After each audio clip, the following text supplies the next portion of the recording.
In this video, within just a few minutes, you're going to learn how you can trigger multiple events that can happen in your game by just clicking and dragging some objects very easily in the inspector.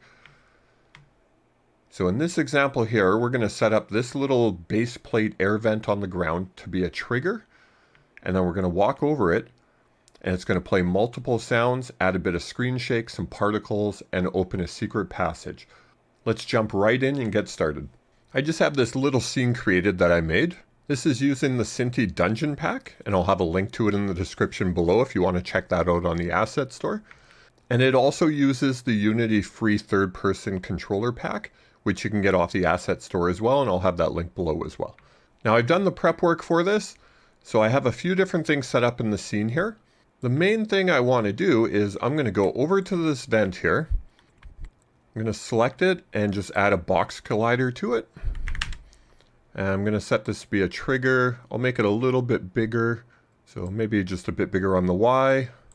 Sticks out of the ground a bit. And now I'm going to also add a script here. I'm just going to call this, maybe I'll call it floor switch, because I'm going to treat it like it's a switch. Let's open our new script. And to get started with here, I'm going to make a serialized field. We don't actually need to make this Unity event public, so I'm just going to make it serialized field so we can get it in the inspector. So it's going to be a private Unity event. And for this one, you're going to need to add unityengine.events, which you can see Visual Studio automatically added.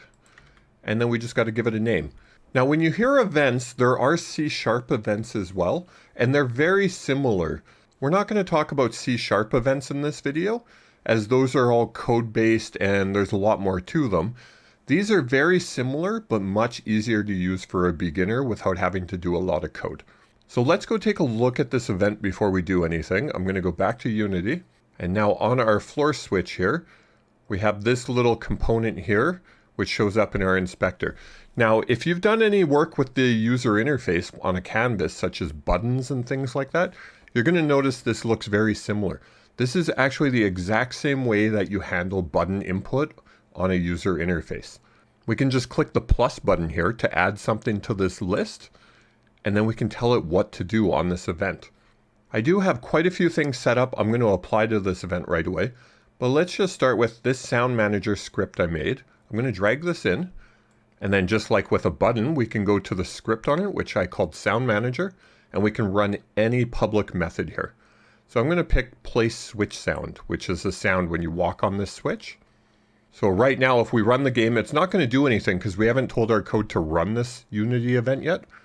So let's go back to our script and let's do that. Now where I need to run this is going to be on our onTrigger enter. So I'm going to do onTrigger enter, and let's do a quick check. So I'm just going to do if other.gameObject.compare tag. We want to look for a player tag, which I already have my player tagged. And now in here, all we have to do is call our floor switch event. And then we just want to do .invoke. This is going to tell it to run that event. And just to demonstrate, if I select player, you can see our player does have a tag of player. So now when I run the game, we should get a sound when we walk over this object.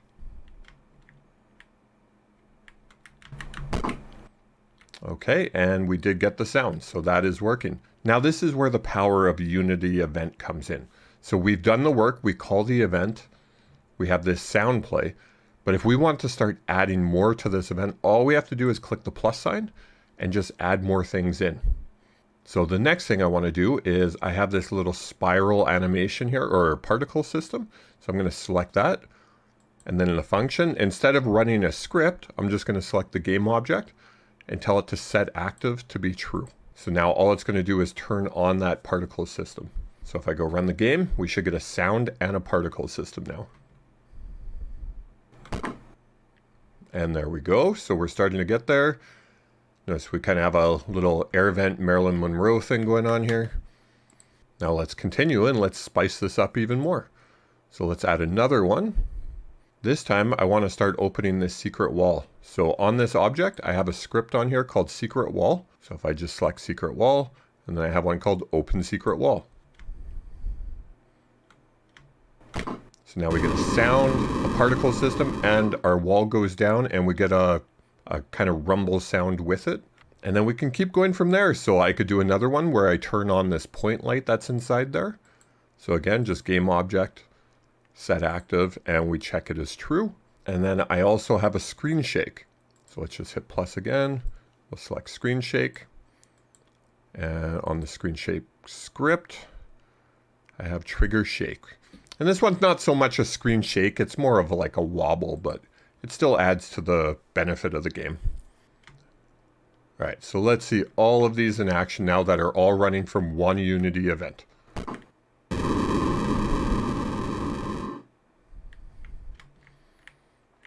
All right, and now we have a secret room we can go in.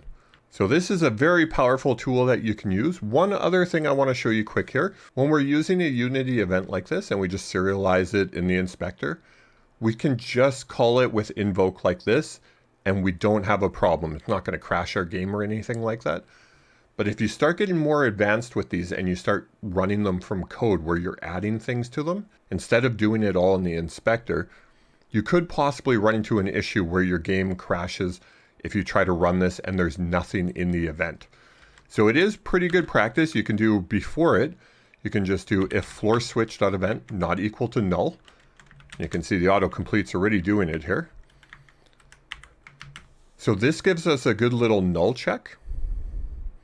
And you can see it's giving us the dots under the if, and it says null check can be simplified. What I'm going to actually do, I'm just going to cut this. Let's get rid of this whole if statement. We put this in. There is a shortcut you can do when you're running events, and this is for normal events and Unity events. After the event name here, before invoke, you can just put a question mark. And this is basically a shortcut where what it's going to do is it's going to say, if there's not null, or if there's something in this event, then invoke it. But if it is null and there's nothing in there, it's not going to actually run. So it's always good to put that in just as a precaution in case anything happens. All right, so we got the Unity event set up and working. Try using these in your games and post a comment below of uses that you find for Unity events, and other people can see that and use that in their games. Thanks for watching, and I'll see you in the next video.